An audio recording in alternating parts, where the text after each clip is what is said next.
Primeira carta do apóstolo Paulo, escrita aos Coríntios, capítulo de número 10.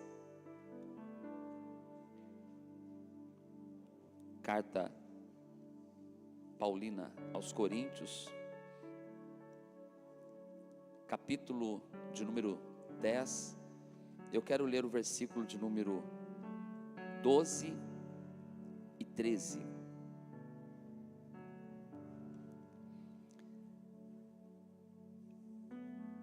Todos acharam?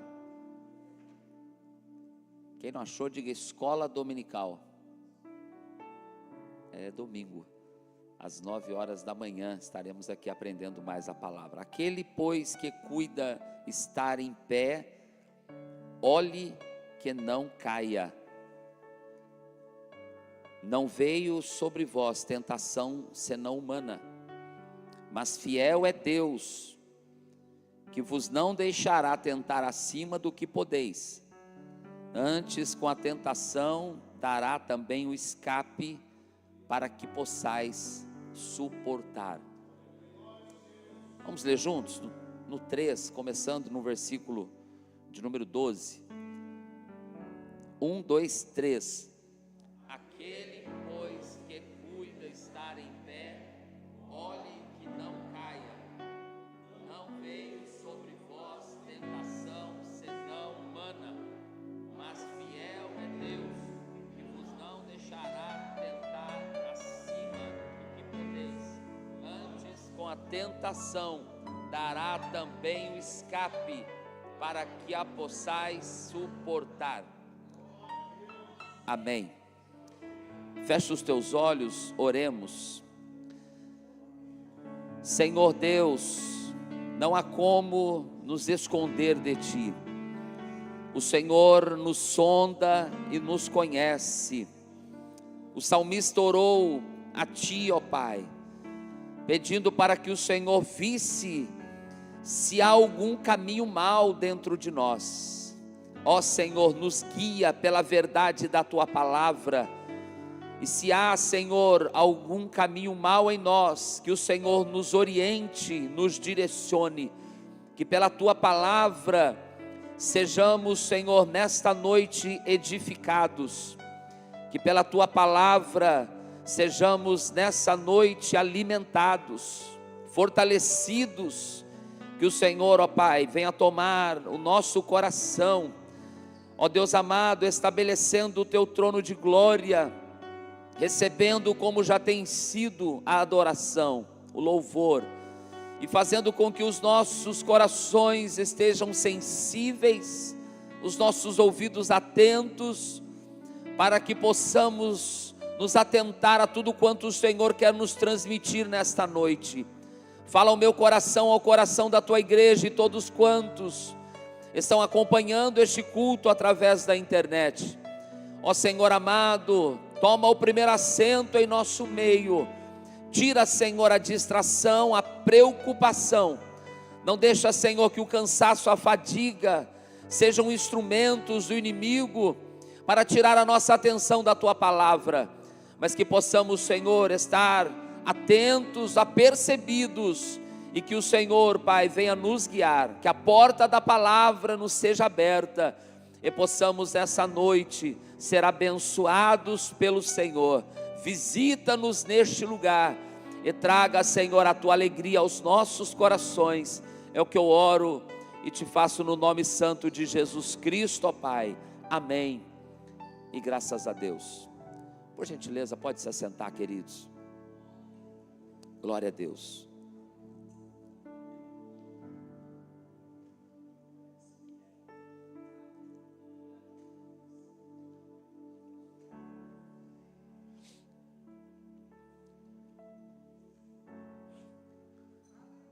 Glória a Deus. Queridos,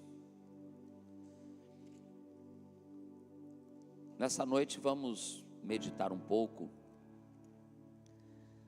naquilo que a Bíblia nos transmite, a palavra de Deus nos comunica, e que em primeiro lugar fora comunicado e transmitido aos irmãos da igreja em Corinto, igreja essa que o apóstolo Paulo esteve plantando, esteve trabalhando durante um período de tempo, mas que após a sua partida, ele recebe notícias vinda daquela igreja que trouxeram-lhe preocupação no coração, como um pastor, um obreiro fiel, e que havia recebido do Senhor os ensinamentos. Ele escreve então essa carta àquela igreja. Nós não podemos nos dar o luxo, se eu posso assim dizer, de imaginar que o contexto bíblico que nós temos hoje, de imaginar que todo o compêndio literário que existe a nosso dispor na Bíblia Sagrada, ele se destinou apenas aos irmãos do passado. Nós temos conhecimento de que a palavra de Deus, ela nunca envelhece, e da mesma maneira que fora tratada aquela igreja, nos dias atuais essa mesma palavra continua nos tratando, ela continua nos guiando, continua nos instruindo. E aquela igreja de Corinto, sabemos, uma igreja que tinha a manifestação dos dons, uma igreja que tinha o mover do Espírito, uma igreja operosa, mas uma igreja também onde se tinha muitos problemas de partidarismo, problemas relacionados a imoralidades, a idolatrias, a desordens, a litígios, disputas entre irmãos. Se nós meditarmos bem cada capítulo, eu creio que o Senhor há de nos dar a oportunidade da gente fazer uma série aqui sobre Coríntios. A gente vai ver que aqueles problemas que existiam, na verdade, eles continuam ainda existindo nos nossos tempos, nesse tempo presente que a gente vive. Os problemas não são privilégios apenas lá daquela igreja do primeiro século, não, mas a gente sabe que muitas coisas ainda estão sendo tratadas, são tratadas, e a palavra de Deus, ela vem como um holofote, colocar luz nas nossas vidas, colocar luz na nossa conduta, colocar luz na igreja, porque nada fica em oculto diante do Senhor. Cada palavra que o Espírito Santo direciona a ser ministrada neste altar, ele tem um propósito, ele tem um endereço, ele tem um direcionamento. Em alguma oportunidade, alguém pode até pensar, pode até não entender, pode até não compreender, mas o Senhor, Ele conhece a necessidade da igreja, Ele conhece a sua palavra, ela vem para trazer saúde à igreja. Nós reconhecemos que o ensinamento bíblico, ele promove saúde à igreja. O ensinamento bíblico, a doutrina bíblica, ela pode até ferir, mas ele diz que ele fez a ferida, mas ele também sara a ferida. É como quando a gente passa por alguma situação na saúde e o médico precisa fazer uma incisão, o médico precisa fazer um corte, o médico precisa tirar algo que, se ficar dentro de nós, vai promover uma enfermidade. Então a palavra de Deus, ela é precisa, ela é cirúrgica. E a palavra de Deus, ela vem nessa noite, vem falando, trabalhando comigo durante o dia, eu meditando nesta palavra que é conhecida, o versículo que nós lemos. Aquele, pois, que cuida estar em pé, olhe que não caia.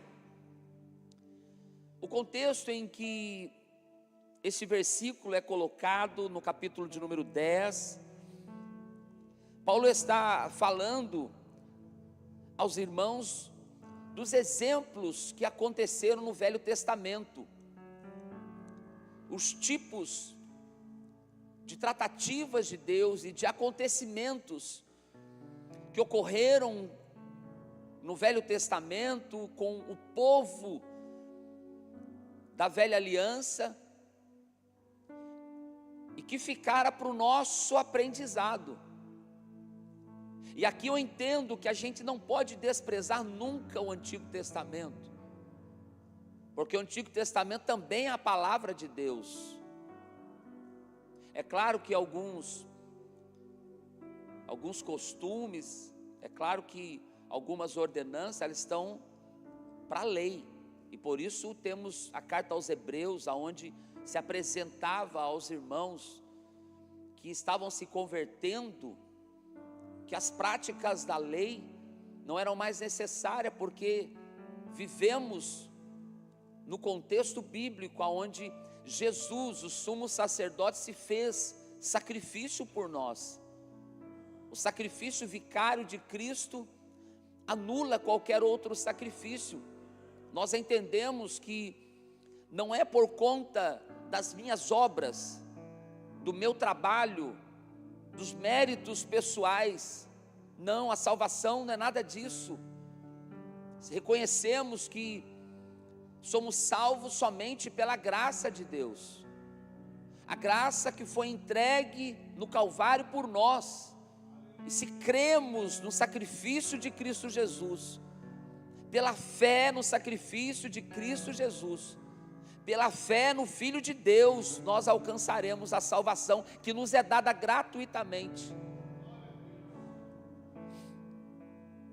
Então, os tipos, os exemplos que aconteceram no Velho Testamento, Paulo ele vai ressaltar e ensinar aquela igreja, colocando os privilégios que eles tiveram. Se você começar no capítulo 10, você, por gentileza, se puder ficar com a sua Bíblia aberta, culto de ensino, e aqui serve para ensinamento, é lógico, é uma redundância, ensino para ensinamento. A gente precisa sempre, na hora da palavra, ter a Bíblia aberta. Os crentes nobres eram os de Bereia, né? Paulo diz, lá foram os mais nobres do que os de Tessalônica, que ficavam ali conferindo se aquilo realmente estava na Escritura.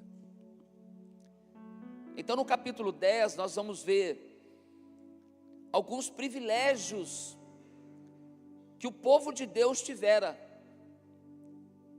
privilégios que o povo da velha aliança recebera, o povo que recebeu a promessa, a descendência de Abraão, o povo que foi cuidado por Deus em todo o tempo, cercado pelo cuidado de Deus. E Paulo vai ressaltar os privilégios. Ele diz assim no versículo 1: ora, irmãos, não quero que ignoreis que os nossos pais estiveram todos debaixo da nuvem, todos passaram pelo mar, todos, observe, ele está colocando todo o povo de Deus, foram batizados em Moisés, na nuvem e no mar.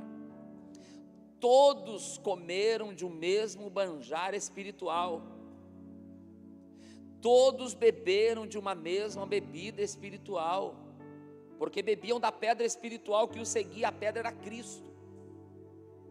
Aqui ele vai colocar pelo menos 5 privilégios que este povo tivera: o privilégio de passar pelo mar, o privilégio de passar pela nuvem, a nuvem que os guiava, a nuvem que direcionava, a nuvem que protegia do sol escaldante no deserto.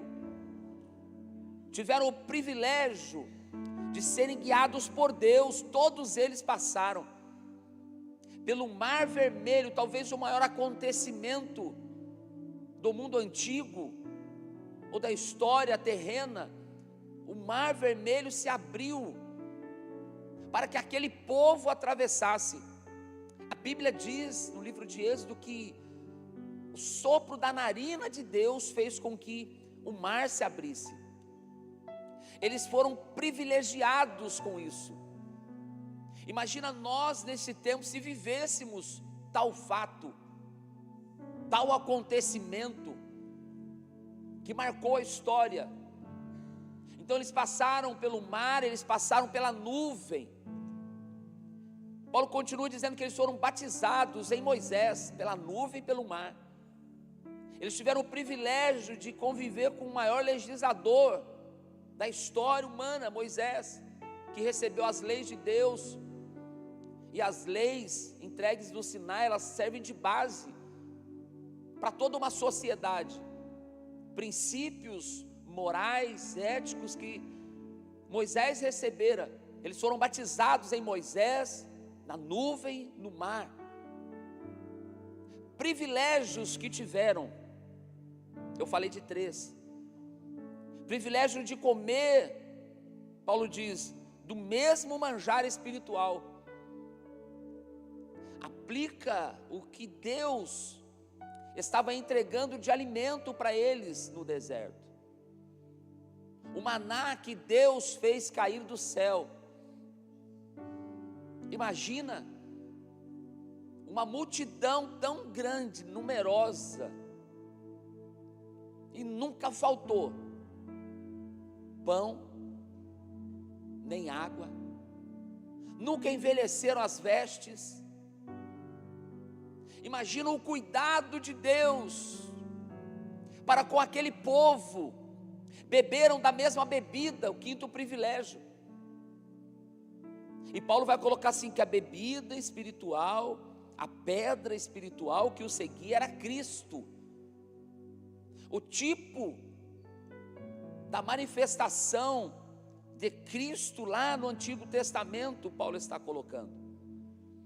Então eles foram cercados de privilégios. E aqui eu quero tentar raciocinar contigo. Aqui eu quero tentar trazer você para refletir de quantos privilégios nós, eu e você, somos cercados. Quanto cuidado Deus tem dispensado a mim e a você. Quantas bênçãos Deus tem derramado sobre nós. E é bem verdade que às vezes a gente diz, ou às vezes a gente pensa que estamos correndo atrás da bênção, mas crente não corre atrás da bênção, é a bênção que corre atrás dele.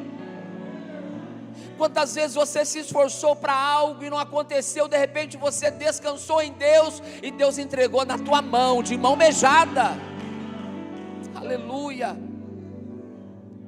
É Deus mostrando que não é com o meu esforço, não é porque eu estou correndo atrás, não, é porque Ele em todo tempo é fiel. Somos cercados pelo cuidado de Deus desde o dia em que levantamos as mãos para Jesus.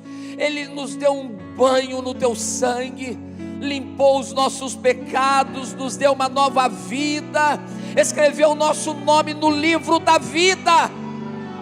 Escreveu o teu nome no livro da vida. Aleluia. Nos deu a alegria da salvação.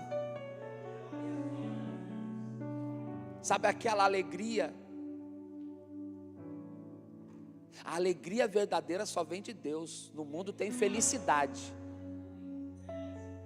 mas a alegria, o profeta Abacuque diz assim: ainda que tudo dê errado, todavia eu me alegrarei no Deus da minha salvação. Neemias escreveu dizendo que a alegria do Senhor é a nossa força. E Ele colocou dentro de nós esta alegria quando recebemos o Seu Espírito. Às vezes tudo em nossa volta está turbulento, tudo em nossa volta está falando que vai dar errado, mas a gente vem, ouve uma palavra e a gente volta regozijando na presença do Senhor.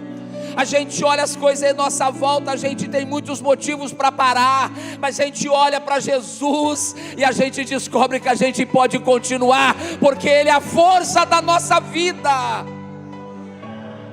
O salmista escreveu dizendo: Ele é a força da nossa vida.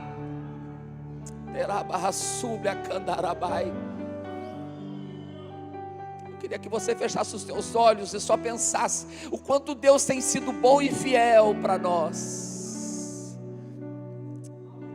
Te glorificamos, Senhor. Te glorificamos, Senhor.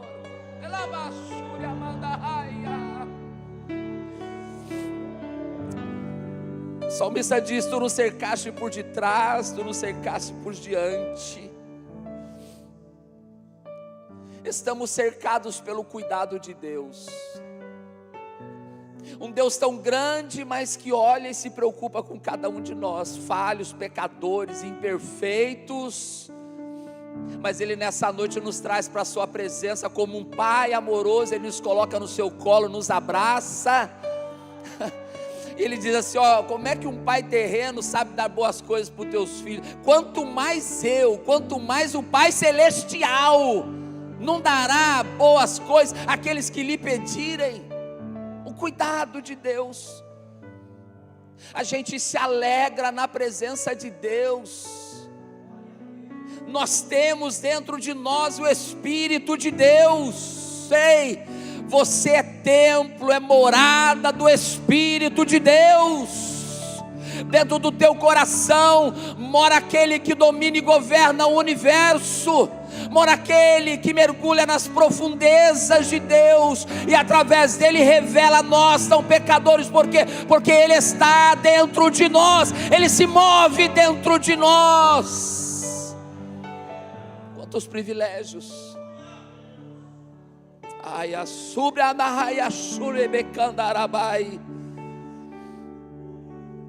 Falamos em línguas estranhas, choramos na presença desse Deus, e não é por causa de tristeza, não é por conta de emocionalismo, não é por causa de sensacionalismo, não, é porque dentro de nós há uma alegria tão grande que transborda dentro de nós, transborda em nossos olhos, transborda em nosso ser, transborda em nossos lábios.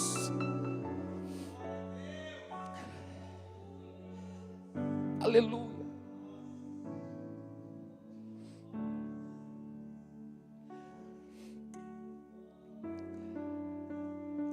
Recebemos gratuitamente a salvação das nossas almas. Vivemos na presença dEle, recebemos dons espirituais. Quantos têm recebido do Espírito? Porque a Bíblia diz que Ele dá a cada um como quer. Recebeu o dom de profecia, recebeu o dom de revelação, o dom da ciência, o dom de discernimento, o dom de línguas, de falar em línguas estranhas. Temos o privilégio de uma vez por mês cercar a mesa da comunhão e participar da Santa Ceia. Você sabia que o novo convertido, quando ele aceita Jesus de verdade, ele fica louco para participar da Santa Ceia? Ele não vê a hora de batizar logo, de passar pelas águas, porque ele quer participar disso. E aqui eu preciso falar, quantas vezes a gente despreza isso?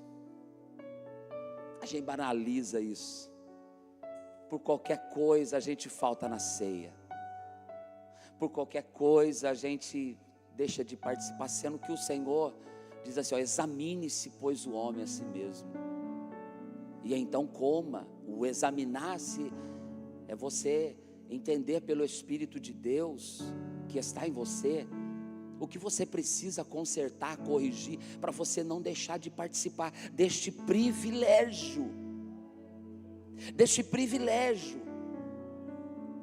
Privilégio de estar na casa de Deus. Olha para alguém, você vai ver que privilégio. Quantos estão agora num leito E só dá valor estar na casa de Deus quem hoje está numa cama. Quantas vezes visitamos alguém e ele fala: tudo que eu queria era estar na igreja.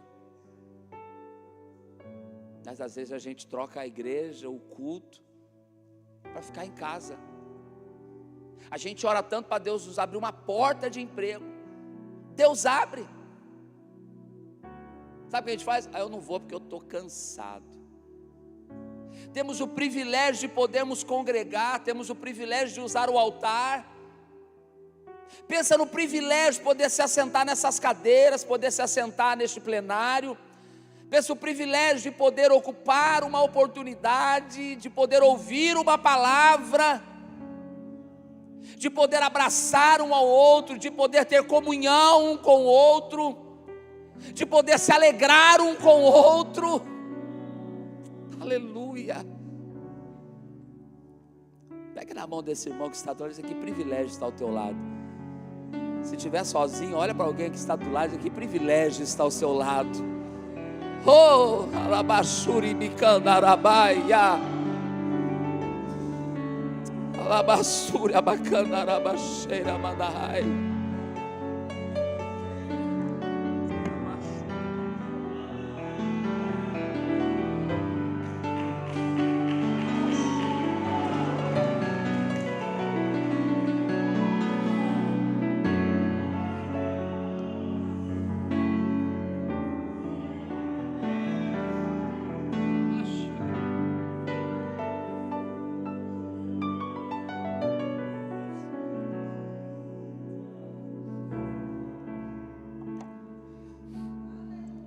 Privilégios que nós temos de ser chamado a igreja de Cristo. Jesus falou: a minha igreja.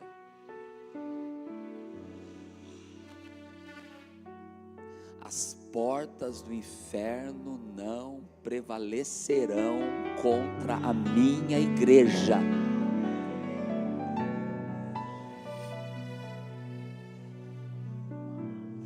Meu Deus,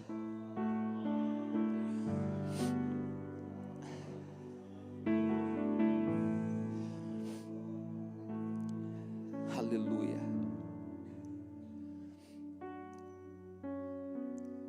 Eu li que quem cuida está em pé, olhe que não caia.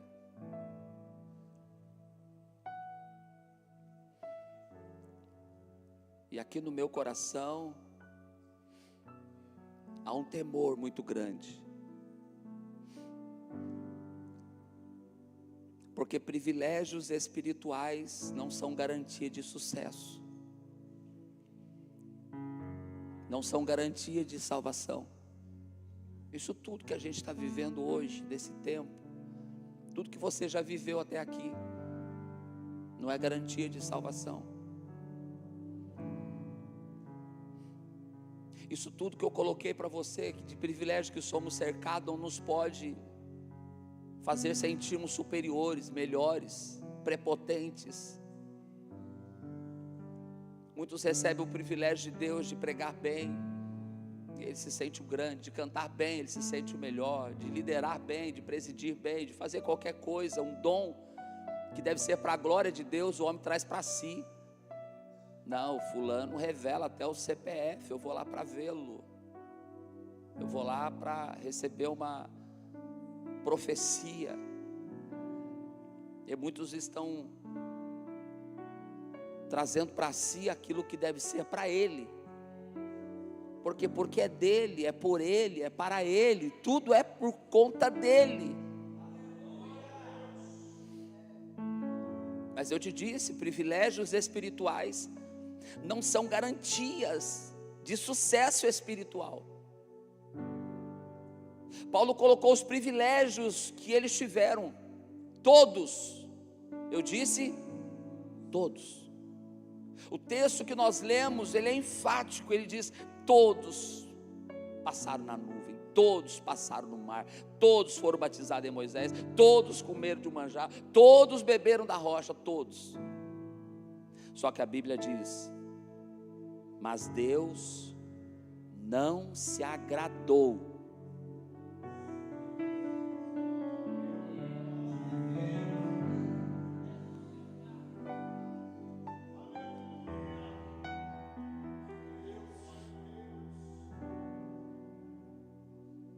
Deus não se agradou da maioria deles. Já pensou? Senhor, mas em teu nome eu profetizei, eu expulsei demônios, eu curei, em teu nome, Senhor, eu vivi tantas coisas. A Bíblia diz: Deus não se agradou da maior parte deles.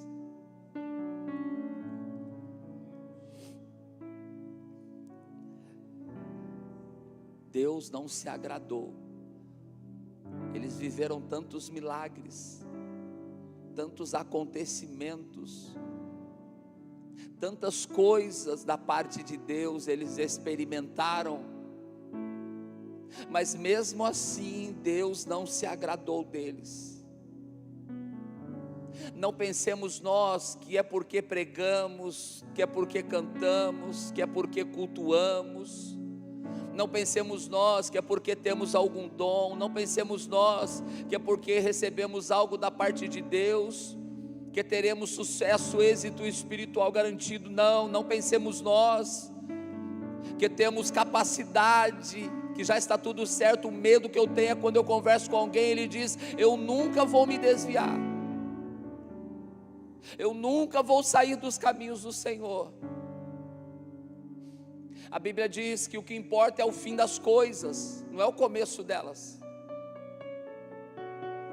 E a gente precisa ter cuidado com a nossa conduta. Por quê? Porque é na caminhada que as coisas acontecem. É depois que a gente começa a caminhar no deserto que a gente passa pelas provações. E a Bíblia diz que as provações, elas vêm para provar a nossa fé. A nossa fé é provada nos momentos de adversidade que nós enfrentamos. E a Bíblia diz que Deus não se agradou deles, todos eles ficaram prostrados no deserto. E ele diz: e essas coisas, olha o que está escrito no versículo 6: e essas coisas foram nos feitas em figura. Alguma versão vai dizer: foram de exemplo. Por isso que nós temos que olhar para a Bíblia, porque o que aconteceu lá foi para a gente aprender hoje. Dizem que o verdadeiro sábio, ele aprende com o erro dos outros. Deus nos deixou os exemplos, as figuras bíblicas, para que a gente consiga chegar no final, para que a gente continue sendo cuidado por Deus, mas continuemos perseverando, fiéis a Ele. As coisas que aconteceram a estes, que desagradaram ao Senhor, aconteceram para o nosso exemplo. E aí o apóstolo Paulo vai enumerar. É interessante que da mesma maneira que eles tiveram 5 privilégios, eles tiveram 5 reprovações. A Bíblia diz: não cobicemos as coisas más, como eles cobiçaram. Então, Paulo vai começar a enumerar o que eles viveram e fizeram com que eles fossem reprovados por Deus. Eles cobiçaram as coisas más. Nos remete aquilo que o Egito oferecia, os prazeres que o Egito oferecia, e agora sendo provados na sua fidelidade, eles começam a querer aquilo que não era devido. A cobiça é como uma insatisfação, é como um descontentamento com aquilo que Deus me dá. Deus me cerca, Deus cuida, mas eu sempre estou querendo o que Deus não me deu. A insatisfação, a cobiça. A Bíblia diz: não cobicemos as coisas más, como eles cobiçaram. É como a gente dizer para o Senhor: olha, o que eu tenho não está bom, o que eu tenho não é o suficiente. A cobiça, uma inclinação da natureza humana para o pecado, ela desagrada o coração de Deus. Porque é como você pegar alguém que você ama e você dar tudo para ele e ele querer além. Ele não se satisfazer, não se contentar. É você cuidar e ele cobiçar. E a cobiça, ela traz justamente o sentido de a gente querer ter aquilo que não é lícito, aquilo que não é para a gente ter, aquilo que é alheio à vontade de Deus. Além da cobiça das coisas do Egito, na sua palavra o Senhor está dizendo: também não vos façais idólatras, como alguns deles. Conforme está escrito, o povo assentou-se a comer, beber e levantou-se para folgar. Aqui Paulo está remetendo os irmãos a se lembrarem lá do bezerro de ouro. Enquanto Moisés estava no monte recebendo as revelações de Deus, enquanto Deus estava dando instrução a ele, tinha uma parte que não estava buscando a Deus. E sempre a parte que não busca a Deus, ela vai buscar alguma coisa. Quem não busca aqui na igreja, busca aí fora. O homem sempre precisa buscar alguma coisa, e quando a gente deixa de buscar o que é de Deus, buscar as coisas de Deus, buscar a Deus, automaticamente a gente vai começar a buscar alguma coisa aí fora. Vai buscar o contentamento, vai buscar preencher o seu coração, sabe, com alguma coisa deste mundo. Na bebida, no vício, no círculo de amizades, nas redes sociais. Em alguma coisa, quando a gente deixa Deus em segundo plano, a gente passa a colocar aquilo ali no lugar de Deus. E tudo aquilo, irmão, que toma a primazia de Deus na tua vida, tudo aquilo que toma o lugar de Deus dentro de você. E às vezes a gente está pensando que idolatria é só ter uma imagem de escultura. Criticamos quem tem uma imagem, mas a gente está fazendo ídolos de nós mesmos. Nós estamos promovendo os nossos próprios ídolos. João Calvino diz que o coração do homem é uma fábrica de ídolos. Por quê? Porque a gente idolatra um filho, a gente idolatra a esposa, a gente idolatra o esposo, a gente idolatra o trabalho, a gente idolatra o dinheiro, a gente idolatra o celular, a gente idolatra a casa, a gente idolatra o futebol, a gente idolatra a série. É coisas que ficam permeando em nossa volta e o nosso coração acaba se inclinando. Observe, a Bíblia está dizendo: não vos façais idólatras, como eles foram.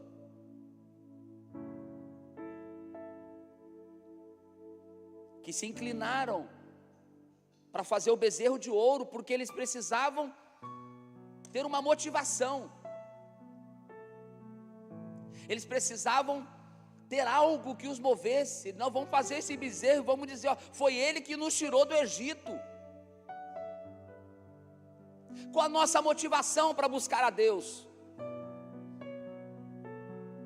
Será que estamos buscando a Deus olhando apenas pelo que Ele pode fazer e dar, entregar a nós? Nós podemos, irmãos, ter tudo, a gente só não pode se deixar ser dominado. Nós podemos ter dinheiro, nós não podemos deixar o dinheiro nos dominar, deixar o dinheiro nos possuir. Tem gente que não tem um emprego, o emprego que possui ele. E a Bíblia diz que a gente se torna escravo daquilo que nos domina. Então qualquer coisa que nos domine, que tire o foco do que é precioso, qualquer coisa que nos tire a atenção do que é essencial, é algo que pode estar nos dominando. Ei, cuidado, você que está em pé, olhe que não caia. É uma mensagem de alerta para nós. A Bíblia vem nos trazer um alerta na sua palavra nessa noite. As figuras estão aqui, os exemplos. Terceiro, e não nos prostituamos, como alguns deles fizeram e caíram no mesmo dia, 23 mil. É lá no caso de Balaão. Balaão precisava amaldiçoar o povo, não pôde, porque Deus não deixou, e ninguém pode amaldiçoar aquilo que Deus abençoou. Diga glória a Deus por isso. Ninguém pode amaldiçoar o que Deus já abençoou. É lindo isso, é maravilhoso. Tudo que ele tentou, Balaque, né? Tudo que ele tentou trazer de maldição, o Senhor reverteu em bênção. Só que Balaão conhecia o coração daquele povo. Esse povo aí é imoral, esse povo aí é perverso. E a Bíblia diz que ele colocou tropeços no meio do povo. O inimigo não pode nos amaldiçoar, mas ele pode colocar tropeço na nossa caminhada. Lembra lá da carta, aqueles que lançam tropeço no meio do povo, que seguem a doutrina de Balaão.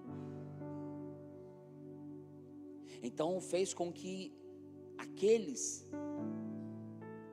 que tinham no coração, eram voltados para a prostituição, eles se voltaram para a fornicação, para a prostituição, prostituíram, a ponto de na cara de Moisés,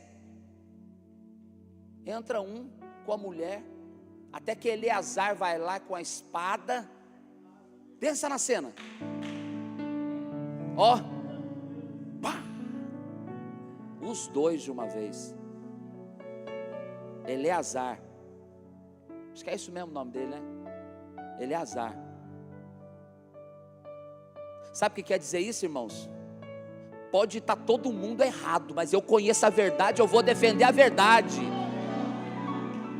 Pode estar todo mundo fazendo assim, mas Deus me chamou para fazer a diferença. Se tiver que usar a espada para cortar o mal, Deus nos coloca a espada na nossa mão, que é a palavra de Deus. É a espada que corta o mal pela raiz.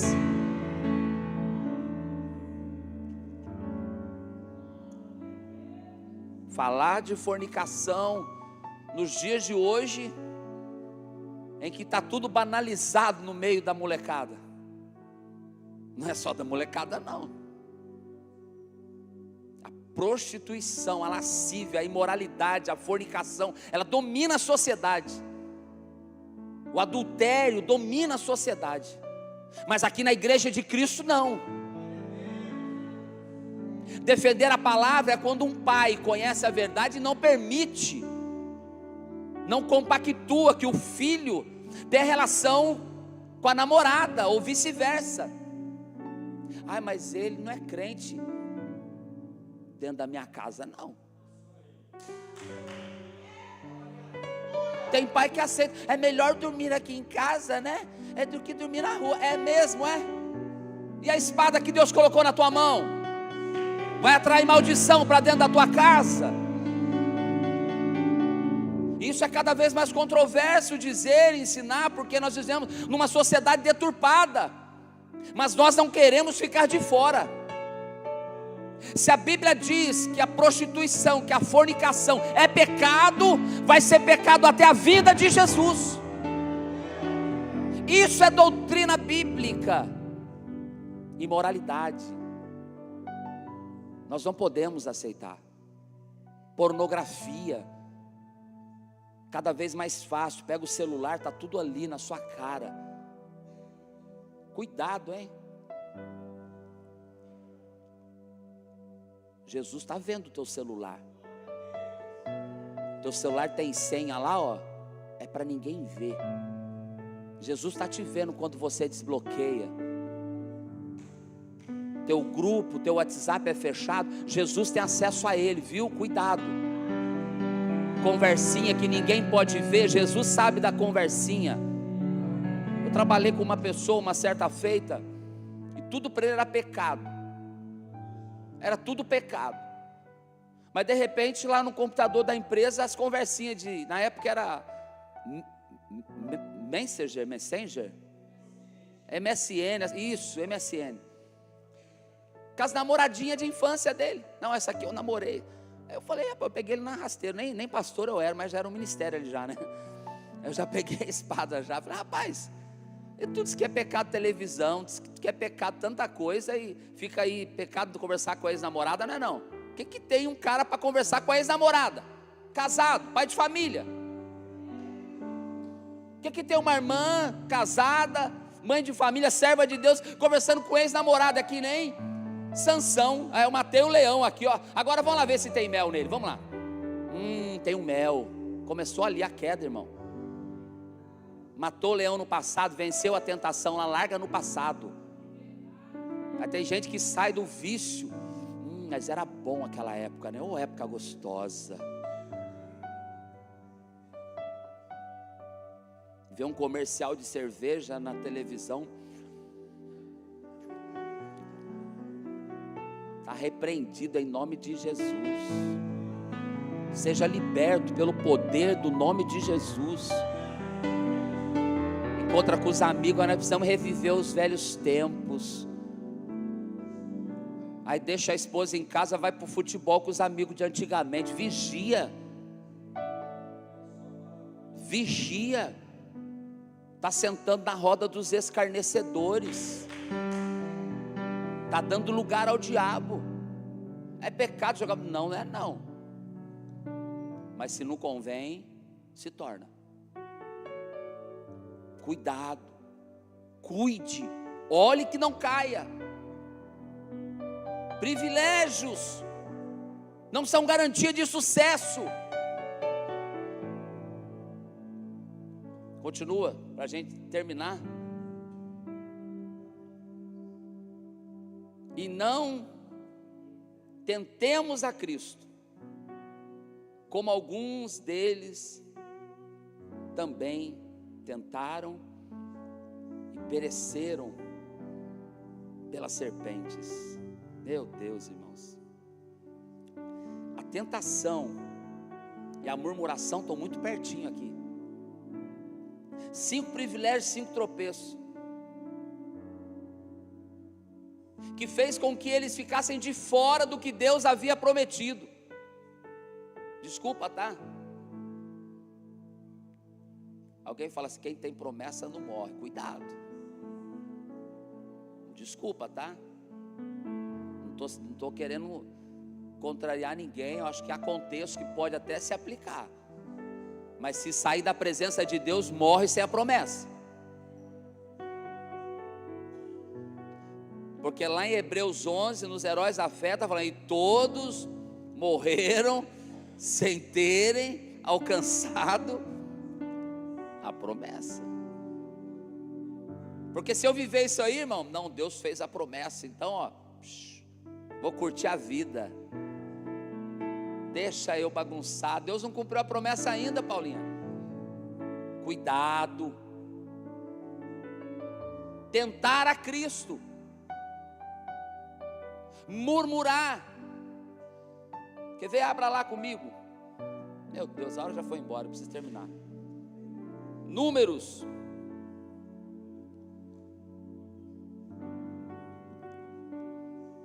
21.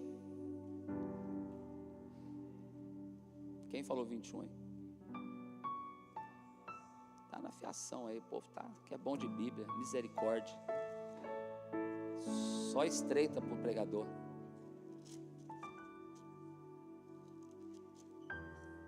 Eu anotei aqui.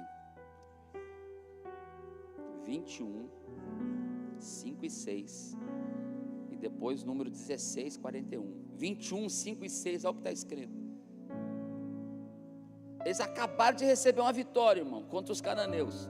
Aí diz assim: então partiram do Monte Or, pelo caminho do Mar Vermelho, a rodear a terra de Edom. Porém a alma do povo angustiou-se neste caminho. E o povo falou contra Deus e contra Moisés: por que nos fizeste subir do Egito? Para que morrêssemos nesse deserto? Pois aqui não tem pão, nem água há. A nossa alma tem fastio deste pão tão vil. Isso é tentar Deus, irmãos. Falando contra o que Deus estava fazendo por eles. Deixa eu te dizer, cuidado. E às vezes Deus está fazendo algo naquele momento, você não percebe, mas algo que está acontecendo naquele momento é algo que vai entrar para a história da tua vida. Seja espiritual para discernir que o inimigo está te tentando para fazer você pecar contra Deus. Mas você não pode desprezar o fato que até o dia de hoje o Senhor Deus é o teu ajudador. Até o dia de hoje o Senhor te sustentou. Talvez você não esteja vivendo o que você planejou, pensou, mas olhe de hoje para trás. Até hoje o cuidado de Deus não faltou sobre a tua vida.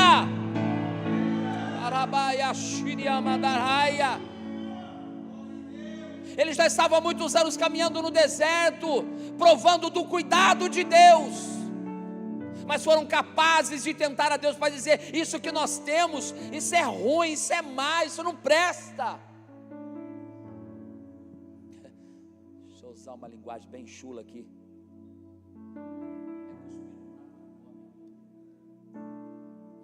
É uma linguagem chula, mas é uma verdade que se aplica. O 6. E o povo falou contra Deus, contra Moisés: porque nos fizeste subir do Egito, para que morrêssemos nesse deserto. Olha, irmãos, a tua palavra tem poder de vida ou de morte. Trouxe para morrer. O que aconteceu com eles? O que aconteceu com eles? Morreram no deserto. Pois aqui nem pão nem água há. Então o Senhor mandou entre o povo, esse é o 6, serpentes ardentes, que morderam o povo, e morreu muito povo de Israel. Depois o 16,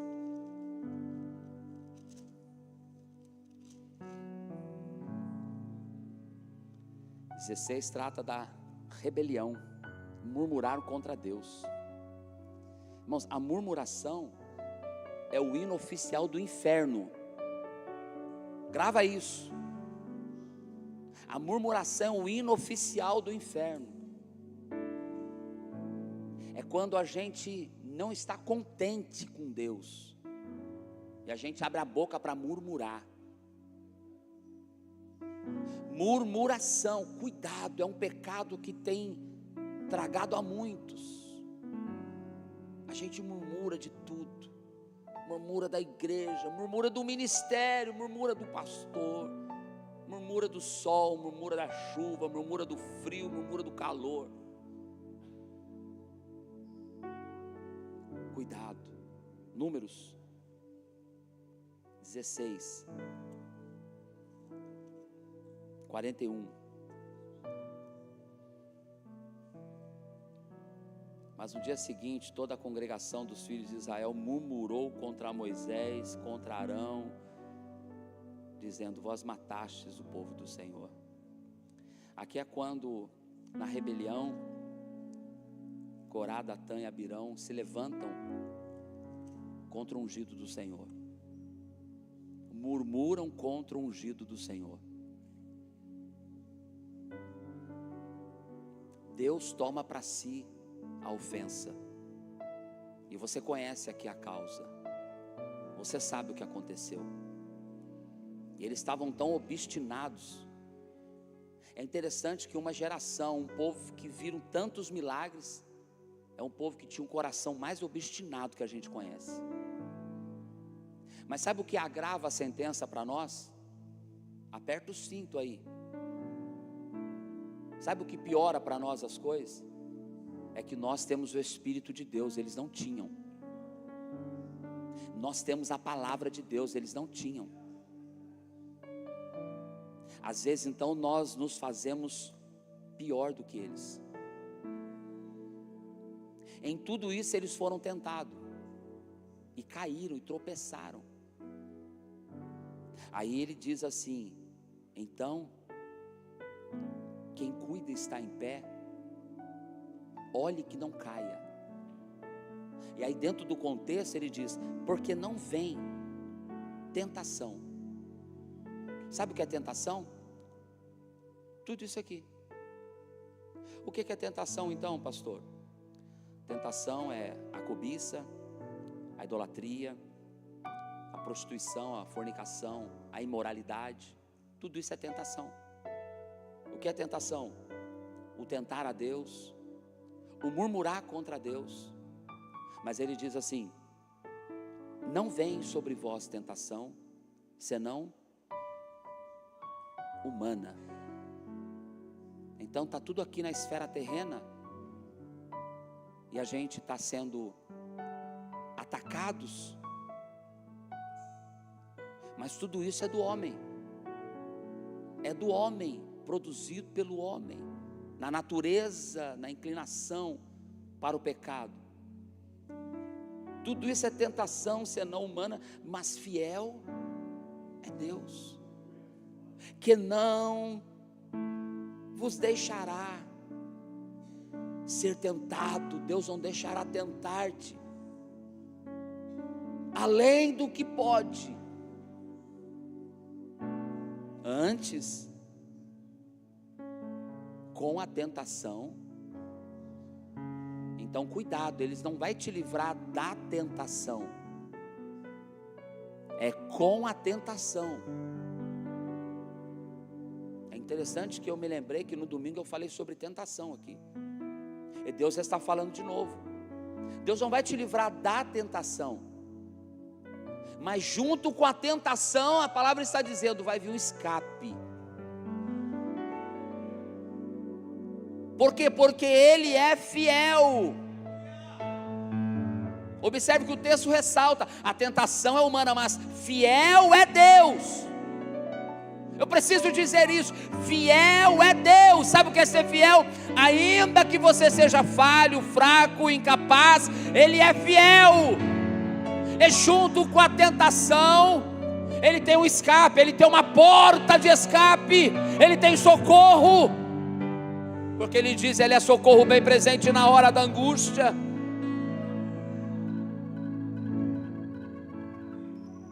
E o escape é para você poder suportar. E aqui eu encerro dizendo para você: você vai viver na tentação, mas a fidelidade de Deus vai te dar graça para suportar. Pegue na mão do teu irmão e diga assim: você vai conseguir. Pode colocar-se em pé.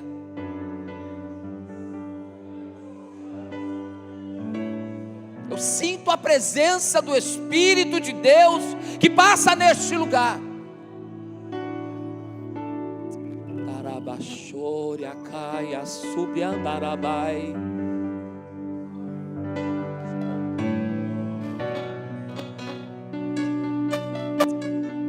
Levante as suas mãos, adore a este Deus. Ele está dizendo: você não vai passar sozinho junto com esta tentação. Eu vou manifestar a minha fidelidade, porque você vai atravessar do outro lado. Vai ter mar vermelho, vai ter fornalha, vai ter cova do leão, vai ter tentação, mas vai ter o escape de Deus, porque Ele não vai te deixar sucumbir. Se você resistir à tentação, se você colocar a sua força no Senhor, Ele te dá ânimo, capacidade, sabedoria para suportar a tentação. É dele.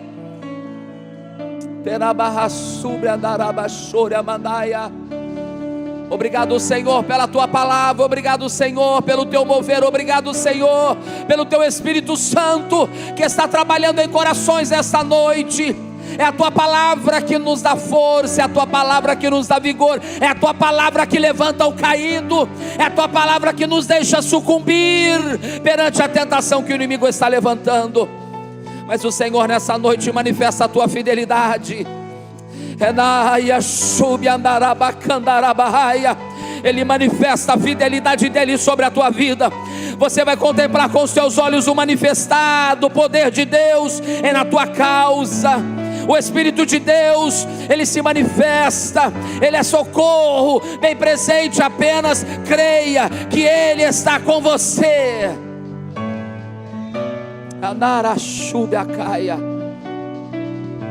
Obrigado, Senhor.